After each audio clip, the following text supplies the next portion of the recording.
Hello out there, dividend growth stock investors. Colby the DGI Crab here, wishing you a happy Saturday. And I've got a couple of good pieces of good news here for the DGI Crab stocks. So the channel covers 60 individual high quality dividend growth stocks with a long history of increasing their dividend. And on Saturday, I like to bring some good news, if there is any, for the portfolio.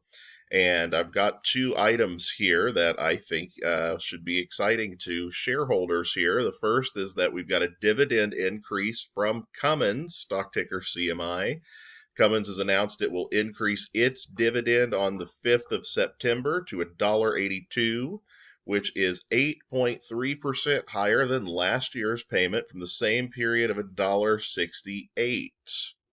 So this is great news for our Cummins shareholders. This is in that tier 2 category of stocks for the 31 to 41-year-old investor. Cummins usually yields in the low 2s to high 2s.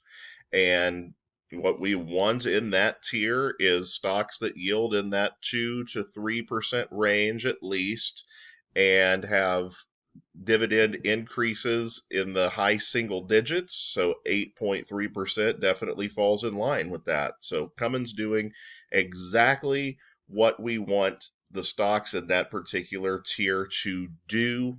Excellent news for Cummins shareholders.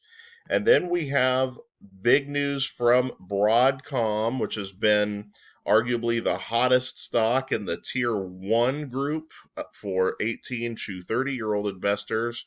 Broadcom has seen its share price soar, according to our article here, by 106% during the past year. It has gone all the way up to the $1,700 plus, and they have announced that they are going to do a 10-for-1 stock split on Friday, July 12th. So this is going to take effect here on Monday. So for you Broadcom shareholders, you are going to receive an additional 9 shares for each one you already own.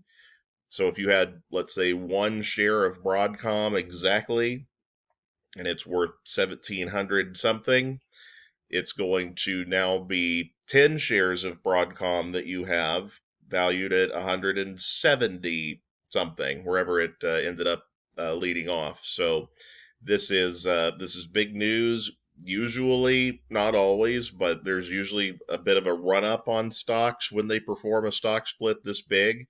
Broadcom already has the worst evaluation on the channel right now in terms of whether or not it's a bargain, just because it has gone up, up, up, up, up so much and just hasn't shown any signs of slowing down. It's hard to argue with anyone that's buying Broadcom right now while it goes on this run. I'm staying away from it because it's still yielding far, far lower than it typically has over the last 4 years, which is, again, understandable because the stock has just gone on an absolute tear. But that being said, I would have been wrong at $1,100, at $1,300, at $1,500, and now it sits here right at $1,700, and I kind of continue to be wrong on this one. So it's kind of hard to predict where individual stock share prices are going to go.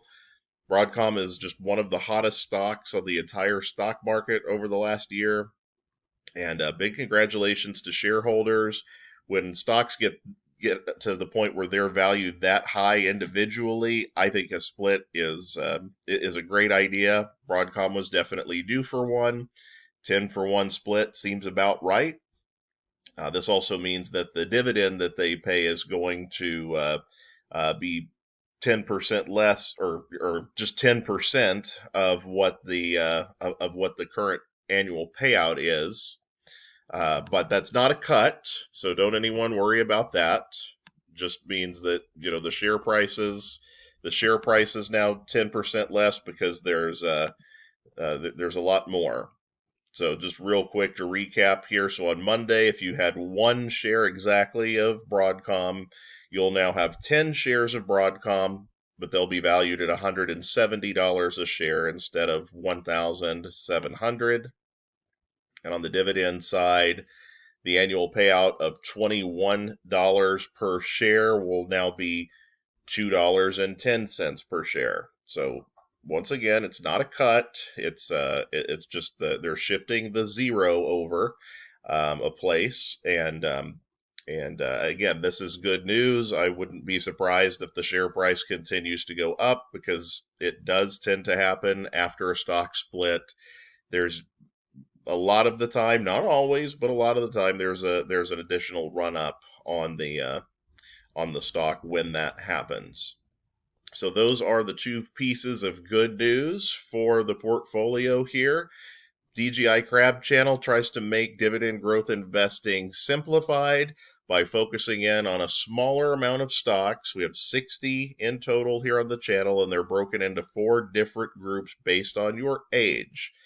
As always, I have links to the different videos explaining the different tiers in the description here on this video below, where I break down each of the stocks in those tiers, why they made the list, and why I think that they are appropriate for that particular age range that they're in. So I hope that you will have a great weekend. Hit those good YouTube buttons to help out the channel. You know what they are. And again, this is Colby the DGI Crab. You can email me your questions at dgicrab@yahoo.com. And when it comes to dividend growth investing, patience and perseverance accomplish all things. See you next time.